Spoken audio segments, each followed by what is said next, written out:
चलिए तो देखते हैं आगे। एडमिटेंस मैंने बता दिया था, जो आपका एडमिटेंस होता है इसको वाई से डिनोट करते हैं, ठीक है। और ये आपका इम्पिडेंस का रेसिप्रोकल होता है, यानी कि विपरीत होता है, ठीक है। तो आगे देखें उस एडमिटेंस वाई के कौन कौन से कंपोनेंट होंगे, ठीक है। तो मान लीजिए कि कोई एक सर्किट है, इसका इम्पिडेंस आपका R plus minus j X है। ये आपका इम्पिडेंस का ये समीकरण हमने बताया था, ठीक है।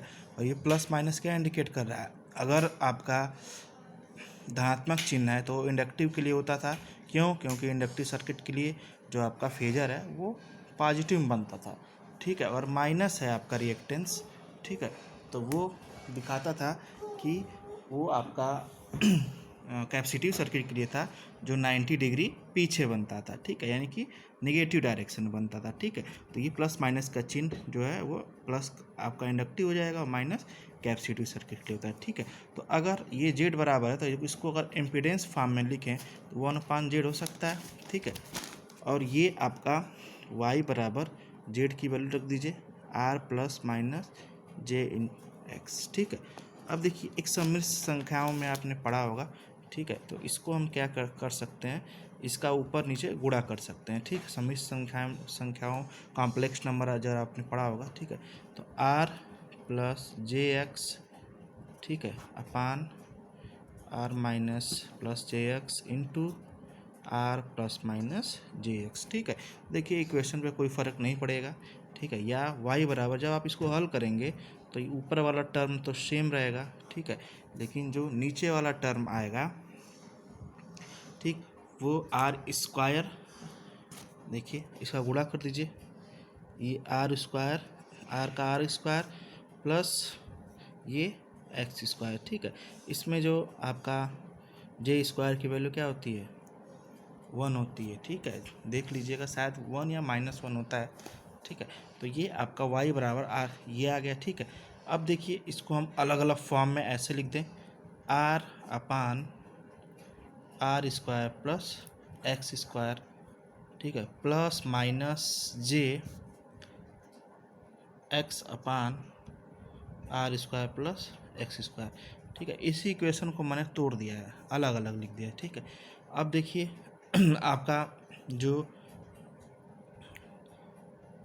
अब इस इक्वेशन में जो आपका R square plus X square होता था वो किसका आता है? इम्पिडेंस फॉर्म में होता था, जेड बराबर आर प्लस जे एक्स का होल स्क्वायर करते थे, ठीक है। तो ये यहाँ पे जो होगा R square plus X square, ठीक है, वो जेड स्क्वायर के बराबर होता था, ठीक है।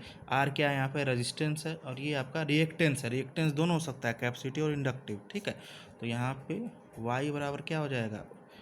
आर अपान जेड स्क्वायर, इसकी जगह हमने जेड स्क्वायर रख दिया, plus minus j X upon Z square, ठीक है। तो देखिए एक हमारा एक इक्वेशन मिल गया है इस फॉर्म में, ठीक है, यानी कि ये रियल फॉर्म है, ये कॉम्प्लेक्स फॉर्म है, ठीक है। ये एक्टिव कंपोनेंट है और ये रिएक्टिव कंपोनेंट होता है, ठीक है। तो अब देखिए अगर इस इक्वेशन की तुलना y बराबर g plus minus j dot b से कर देंगे, ठीक है। मतलब एक हमारा एडमिटेंस का इक्वेशन होता है, उसी का कंपोनेंट निकालने के लिए y बराबर g plus minus j dot b, ठीक है। अब इससे जब तुलना करेंगे तो आपको जी मतलब ये जी बराबर क्या है? आर अपान जेड स्क्वायर, ठीक है। और आपका b बराबर क्या मिल जाएगा? देखिए यहाँ b क्या है? एक्स अपान जेड स्क्वायर, ठीक है।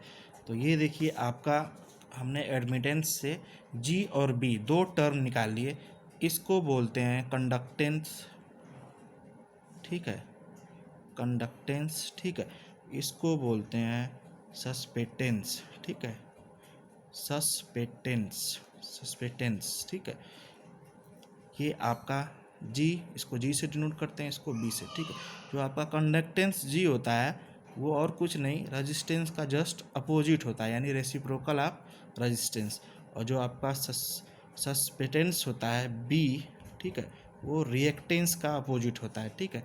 यानी कि बी बराबर 1/x या x बराबर 1/b भी हो सकता है, और जी बराबर 1/r या r बराबर 1/g, यानी कि जो आपका कंडक्टेंस होता है, ठीक है, वो रेजिस्टेंस का जस्ट अपोजिट होता है। और आपका जो बी होता है सस्पेटेंस, वो रिएक्टेंस का अपोजिट होता है। ठीक है, तो अब देखते हैं कि आपका कंडक्टेंस क्या होता है और सस्पेटेंस क्या होता है। ठीक है, इसका बेसिक आपकी डिफिनेशन है। ठीक है, वो डिफिनेशन मैंने नोट्स में बताया था। ठीक है, देखिए ये नोट्स है आपका, इसी नोट्स के माध्यम से मैं बता देता हूँ। ठीक है, देखिए ये नोट्स था आपका, इसमें कंडक्टेंस था। ठीक है, प्रतिरोध आर व प्रतिबाधा जेड के वर्ग के अनुपात को क्या कहते हैं, कंडक्टेंस कहते हैं, यानी जी कहते हैं। इसे जी से प्रदर्शित करते हैं। ठीक है, और इसे सीमेंस में मापते हैं। Conductance G is reciprocal of resistance, यानी जी बराबर 1/r आप लिख सकते हैं। ठीक है, अभी इसके पहले जो हमने डेरिवेशन दिखाया था उसमें आया था आपका कंडक्टेंस जी बराबर क्या आया था, R/Z²। ठीक है, तो जो आपका ये दोनों वैल्यू होती है, ठीक है, वो उसी इक्वेशन से हमने लगा दिया। ठीक है, और एक चीज़ याद रखिएगा, ये भी परिभाषा आप देख सकते हैं, जो आपका कंडक्टेंस होता है वो रेजिस्टेंस का अपोजिट होता है, रेसिप्रोकल होता है। ठीक है, अब देखिए सस्पेटेंस क्या होता है, रिएक्टेंस x व प्रतिबाधा z के वर्ग के अनुपात को सस्पेटेंस कहते हैं। इसे 20 से प्रदर्शित करते हैं। पिछला आपने देखा वहाँ पे x/z² आया था। x क्या है, रिएक्टेंस है,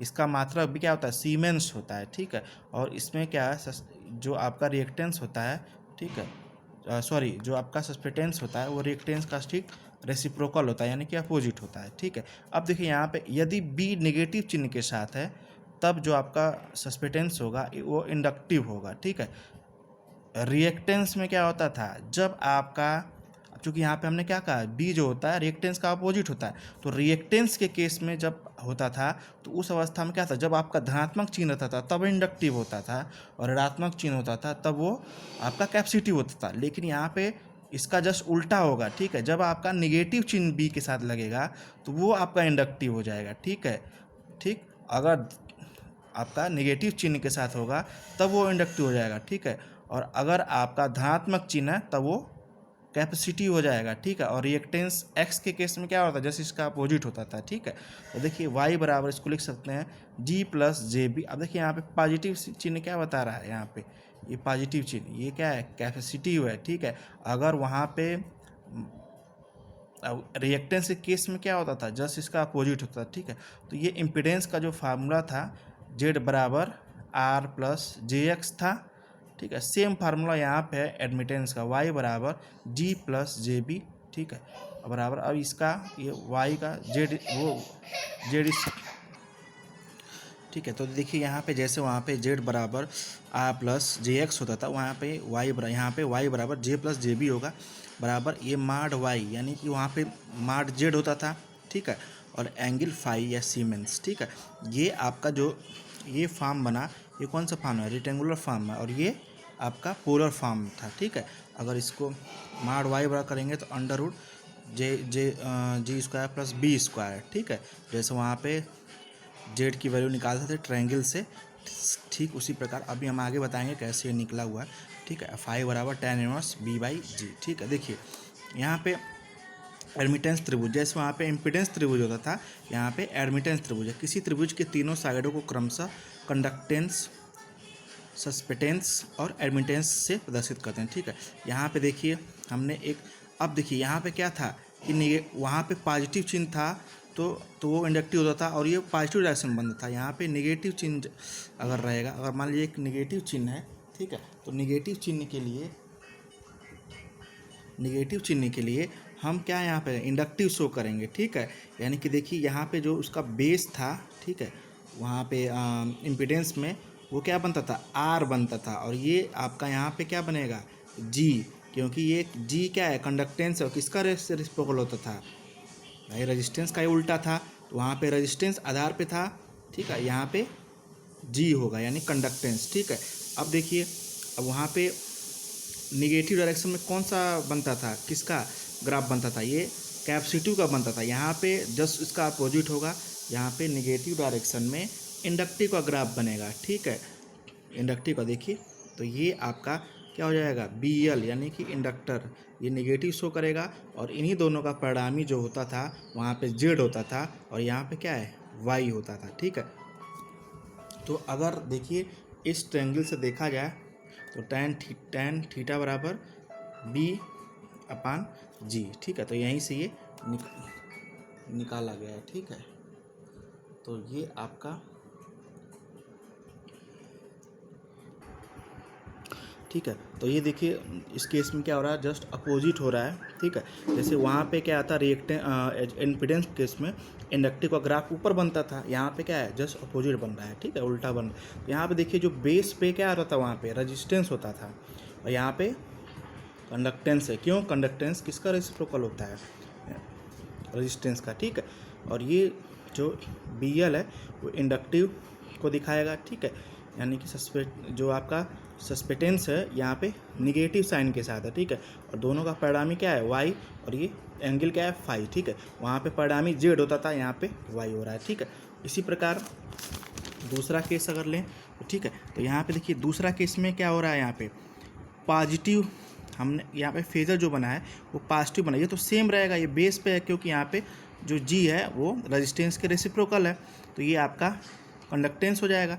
ठीक है, और कंडक्टेंस वहाँ पे पॉजिटिव में कौन सा बनता था? इंडक्टेंस का बनता था, लेकिन यहाँ पे कैपेसिटेंस का बनेगा। ठीक है, और इन दोनों का जो परिणामी होगा वो वाई के बराबर होगा। ठीक है, वहाँ पे क्या होता था? जेड के। ठीक, तो यही आपका एडमिटेंस ट्रायंगल हो गया। ठीक है, इस पर न्यूमेरिकल हम करा देंगे। ठीक है, तो तब तक ये वीडियो अपलोड कर दे रहे हैं, क्योंकि अगर रेजोनेंस आगे है, रेजोनेंस को बताने लगे तो वीडियो काफ़ी लंबाई ज़्यादा हो जाएगी। ठीक है, तो अपलोड होने में दिक्कत होगा। तो पहले ये वीडियो से क्लियर कर लीजिए, फिर आगे रेजोनेंस का हम बना के भेजते हैं। ठीक है, थैंक यू।